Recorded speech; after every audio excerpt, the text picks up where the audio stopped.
Hey, horror fans! Once again, it is me, the Horror Miser Money G. It's time to review the latest.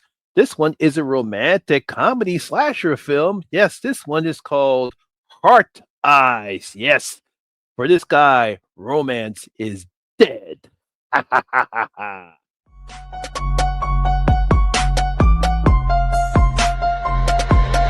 ready for this?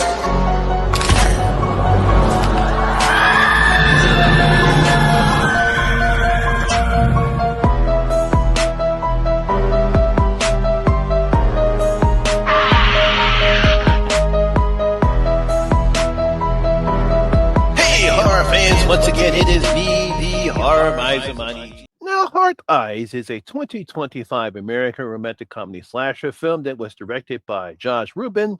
The film was written by Philip Murphy, Christopher Landon, and Michael Kennedy. Now, the film stars Olivia Holt, Mason Gooding, Jeezy Zambandu, Makela Watkins, Devin Sella Swawa, and Georgiana Brewster. Now, in this film, for the past several years, the Heart Eye Killer has wreaked havoc on Valentine's Day by stalking and murdering romantic couples, making that day not safe for any couples at all. Man, this guy's not taking any chances.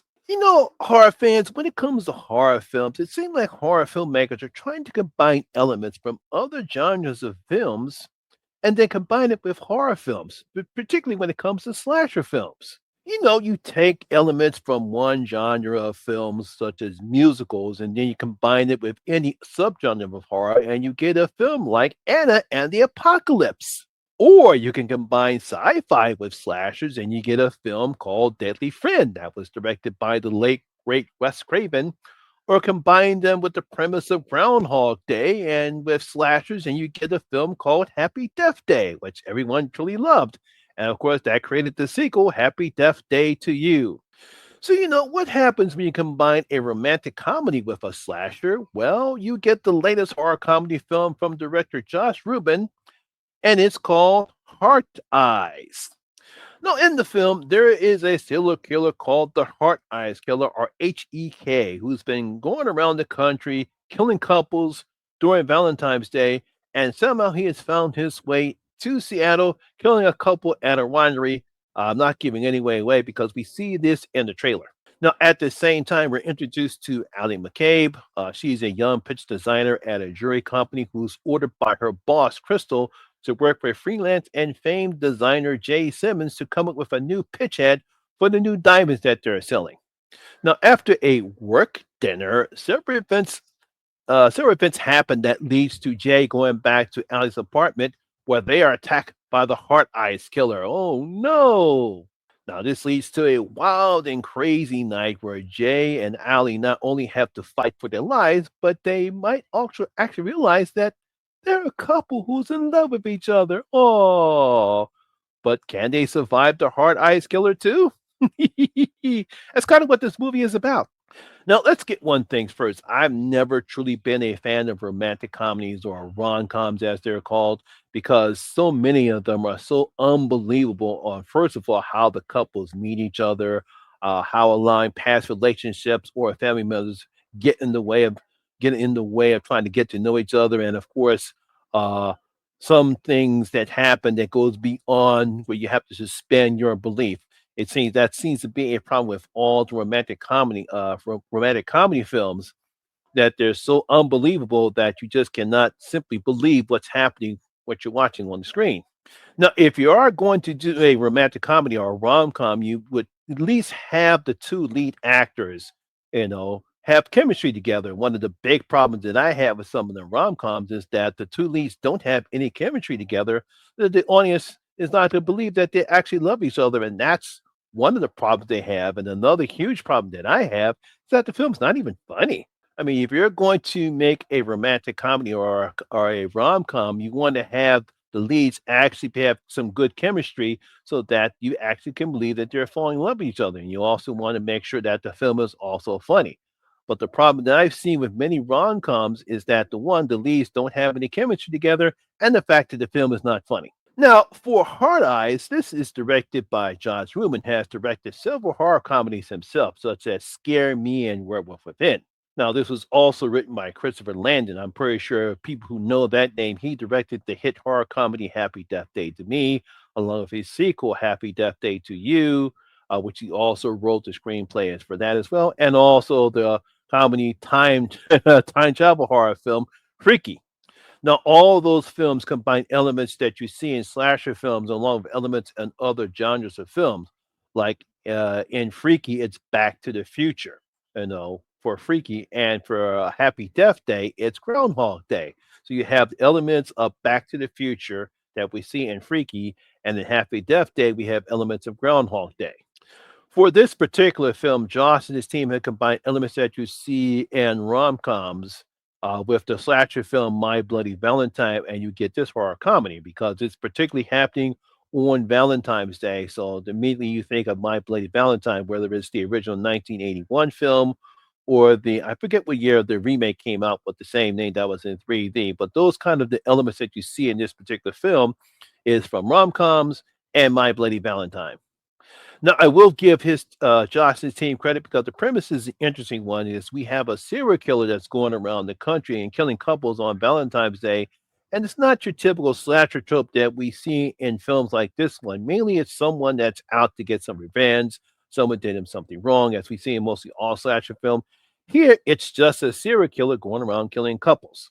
Now, as for Jay and Allie, it's typically the standard set that's been used before in rom-coms. We see this all before. It's really nothing new that they added here. They meet at a coffee shop. They have some unusual moments where they do some weird stuff with each other. And then all of a sudden, they learn that they're either working together or they're going to the same function or whatever it is, same basketball, some type of event that they'll all of a sudden it says, wow, I didn't know you were coming here. I saw this guy before. It's sort of the same thing that we see before in the rom-com. So there's really nothing new as far as the rom-com aspect of this film is concerned. Now, I will give Josh and his team credit. They did a good job in blending the two genres together. It's nicely paced. It's funny and at times. It's very bloody. They don't hold back on the violence. And it's a very terrifying slasher film. So he really did a good job in combining the elements.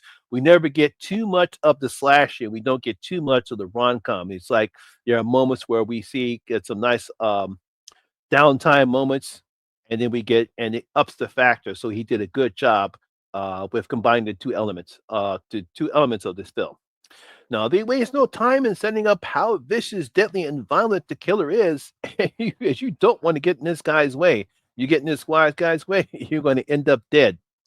Now, they also do a great job in allowing the audience to get to know Allie and Jay while the killer is chasing them, as this allows the rom com part of the film takes place.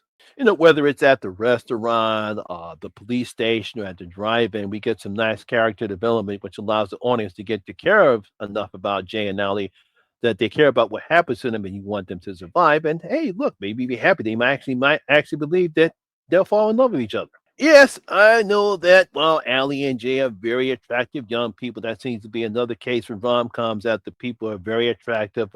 However, Olivia Holt and Mason Gunning make them very likable.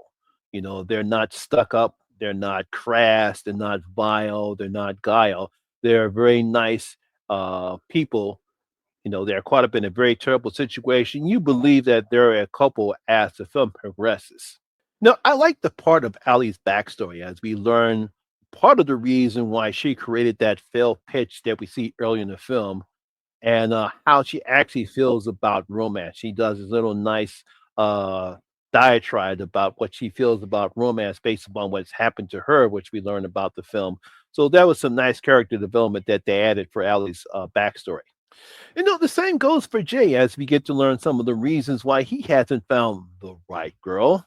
As we've learned that while they're both attractive, they both have flaws when it comes to romance. It seems like they're still trying to find the right person, but because of what happens to their past, they can't seem to get it right. And that's what makes these two very interesting. No, I love Josh does not hold back on the violence as we get some pretty decent and gnarly kills in the film, some of which are very bloody and just gore everywhere. So I'm pretty sure slash fans are gonna be happy.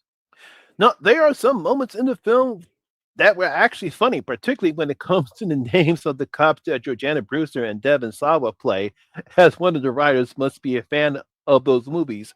I won't say who those names are, but I'm pretty sure if you saw the film, you know what I'm talking about because they do mention it as well. Now, if there's one thing I kind of didn't like, well, I won't pick. I guess you could call it a bit nitpicky. The review of the killer was kind of predictable. I kind of guessed who the killer was, so I really wasn't surprised by it. But I did love the motivation behind the killings. A little bit different that we normally see with slasher films. And of course, again, I thought the ending was very brilliant. Once again, just the gore and the blood was fantastic. So overall, this was a decent horror comedy film. Really did enjoy it. Had some decent acting from the leads. Again, we have to give a little bit of Old and Jason Gooding credit for that. He has some nice gory kills, some very funny moments, and I'm pretty sure everyone will probably really enjoy Heart's Eyes. And I'm pretty sure everyone's going to love the Heart's Eye mask. Will this be something that will carry over? I don't think so, but I think this should be just a one and done, and that's it. So I'm going to give Heart's Eyes 3 out of my 5 bloody gold coins. I said I really enjoyed this film. Like I said, great acting from the leads, some nice funny moments, some good, nice and gory, bloody kills. A very different take on the romantic comedy horror slasher film. Like I said, very good, not great, but very good. So, like I said, only 3 out of my 5 bloody gold coins. So there you have it, horror fans. That is my video and review of Heart Eyes. Hope you did enjoy it. If you did, please give me a thumbs up. Like it sure really helps out with that YouTube algorithm. Have you seen Heart Eyes? What do you think about it? What do you thought about it? Please leave your comments in the comment section and below and tell me what you thought about the film. Excuse me. Also, if you're new here, please hit that subscriber button, ring that notification bell. That way you'll be notified anytime when I put a new video such as this one. Once again, my name is Lamont Smith, better known as the Horror Miser Monty G, and always remember that horror rules. And I see you in my next video. That guy, stay safe out there.